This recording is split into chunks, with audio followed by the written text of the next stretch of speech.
So hello guys, मैं जाग चुका था और चाय की घूंट लेकर निकल चुका था अपने एक अलग मिशन पे। मैं अपनी गाड़ी का टूटा हुआ माथा सही करवाने के लिए सर्विस सेंटर पे जा चुका था।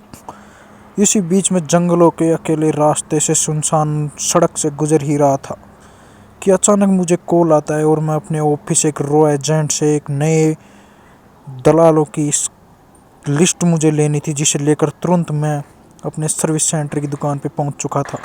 वहां पहुंचकर मैंने अपने गाड़ी को खड़ा किया और अपने पुराने दोस्त कुकुर हमजा डकैत से मिला, जो कि आराम फरमा रहे थे। उन्होंने मुझे देखकर हाय बोला और उनकी आंखों में एक अलग प्रकार का तेज और जोश था, जो कि एक वॉर करना चाहते थे और अपने नुकीले दांतों से साबित भी कर रहे थे। मैं तुरंत उसके लिए हथियार बनवाने के लिए बज्जी सिंह हरभजन के पास गया, जो अपनी कला में इतने निपुण थे कि तुरंत हथियार बनाकर तुरंत दे देते थे। वो हथियारों में निपुण थे। मैंने अपनी गाड़ी को तुरंत रॉकी भाई की गाड़ी में कन्वर्ट करवाने के लिए 100 कर अठवा दिए थे।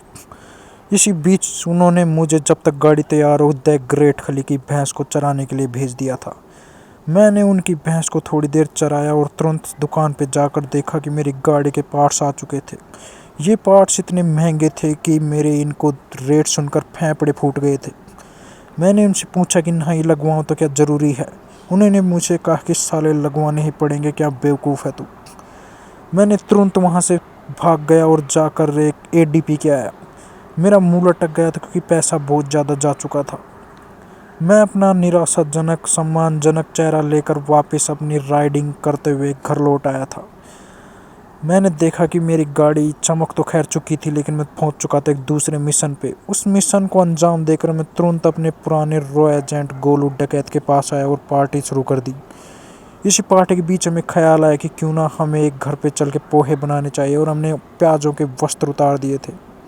इसी बीच में जॉन एलिया पढ़ने लगा और उसकी बातें सुनकर मेरी आंखों में आंसू आ गए और एक कलाकार बनने का सपना जाग उठा।